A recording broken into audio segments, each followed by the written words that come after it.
सभी भागवत प्रेमियों को प्यार भरा श्री राधे राधे, जय जय श्री कृष्णा।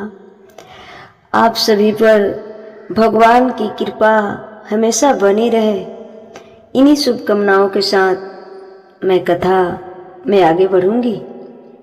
एक छोटा सा निवेदन है कि आप सभी मेरे वीडियो को अधिक से अधिक शेयर कीजिए, लाइक कीजिए, सब्सक्राइब कीजिए और प्यारा सा कमेंट श्री राधे राधे अवश्य लिखा कीजिए, ताकि हमारे मन में भाव जागे कि हमारे सभी भागवत प्रेमी, सभी सनातनी हमारे साथ हैं।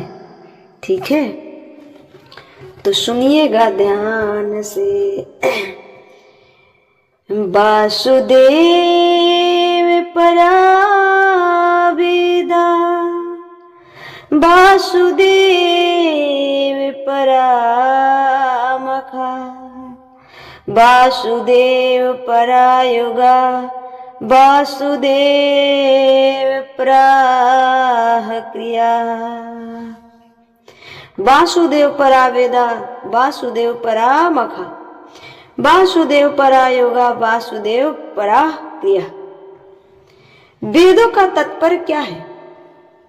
वेदों का तात्पर्य क्या है? वेद क्या है? वेदों का तात्पर्य है कृष्ण में ही है।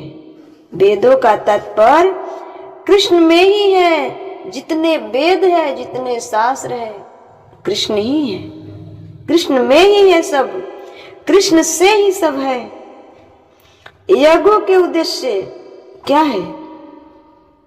यज्ञ करने का उद्देश्य क्या है? जो हम यज्ञ करते हैं, जो हम बड़ी बड़ी यज्ञ करते हैं, साधु संत यज्ञ करते हैं, उस यज्ञ करने का उद्देश्य क्या होता है? श्री कृष्ण की प्राप्ति, श्री कृष्ण की प्राप्ति। श्री कृष्ण ही यज्ञ है। श्री कृष्ण ही क्या है? यज्ञ है। यहाँ कहा कि वासुदेव परादेवा, वासुदेव परामखा, वासुदेव परायोगा, वासुदेव पराह क्रिया। योग जो हम लोग करते हैं, जो एक्सरसाइज बोलते हैं, योग क्यों करते हैं? योग करने की क्या उद्देश्य है? बड़े बड़े संत जन, बड़े बड़े तपस्वी जन योग करते हैं। वो क्यों करते हैं? योग क्यों करते हैं? योग श्री कृष्ण के लिए किए जाते हैं। योग भी श्री कृष्ण के लिए ही किए जाते हैं। तो वेदों का तात्पर्य श्री कृष्ण में ही है। यज्ञ मतलब यज्ञों का उद्देश्य श्री कृष्ण ही है, और योग का उद्देश्य श्री कृष्ण के लिए किए जाते हैं। अर्थात हम सब जितने कर्म करते हैं भगवान के लिए, और समस्त कर्मों की परिसमाप्ति भी श्री कृष्ण में ही है। श्री कृष्ण में ही है, तब हमारा सारा कर्म भक्ति बन जाएगा। सारा कर्म क्या बन जाएगा? भक्ति बन जाएगा।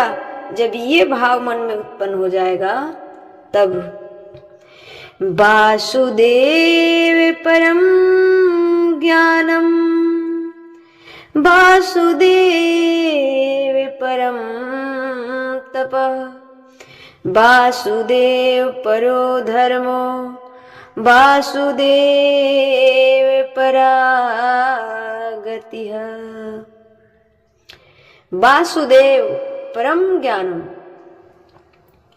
ज्ञान से ब्रह्म स्वरूप श्री कृष्ण की प्राप्ति होती है। ज्ञानी ज्ञान से क्या चाहते हैं? भगवान को प्राप्त करना।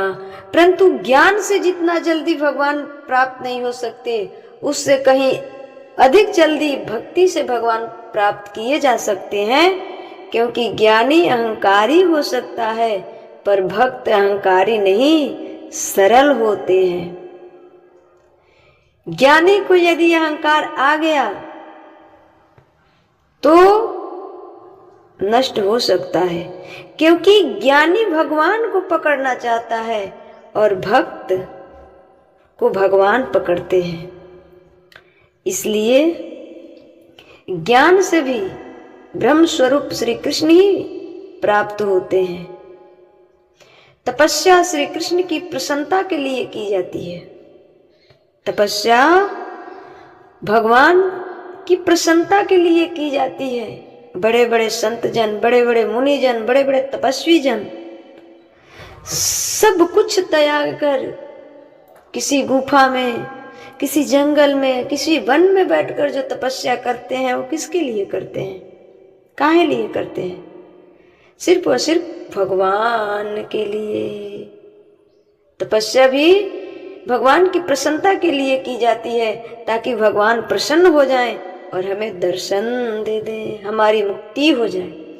श्री कृष्ण के लिए ही धर्मों का अनुष्ठान होता है। धर्मों का अनुष्ठान श्री कृष्ण के लिए ही होता है और सब गतियां श्री कृष्ण में समा जाती है। सब गतियां श्री कृष्ण में समा जाती है। वासुदेवे भगवती भक्ति योगः प्रयोजितः जन्तस्यासु वैरागं ज्ञानं च यद है तुकम। भगवान श्री कृष्ण में भक्ति होते हैं, भगवान के लिए ही भक्ति होती है। अनन्य प्रेम से उनमें चित्त जोड़ते ही निष्काम ज्ञान और वैराग का अभिभाव हो जाता है। ठीक है। धर्मः स्वजनोष्टः पुंसहं विश्वकेशन कथा सुनः नोत्पादयो दधीरतिं श्रम एवं हिम केवलम। धर्म का ठीक ठीक अनुष्ठान करने पर भी यदि मनुष्य के हृदय में भगवान की लीला कथाओं के प्रति अनुराग ना उदय ना हो तो वह निशर्म ही शर्म है, वो बेकार है, वो सब बेकार है।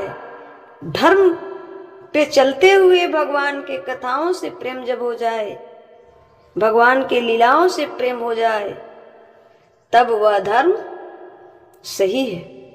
अन्यथा भगवान के बिना प्राप्ति के कोई भी कार्य, चाहे यज्ञ हो, चाहे योग्य हो, चाहे वेद का पाठन पठन हो, चाहे ज्ञान हो, चाहे तपस्या हो, चाहे धर्म का अनुष्ठान हो, चाहे कोई भी गति हो, चाहे वैराग हो, चाहे कोई भी गति हो, निष्काम भाव से आप रहें, परंतु जिसमें भगवान की लीला के प्रति, कथाओं के प्रति अनुराग ना हो तो बेकार है। सब कुछ भगवान से ही है।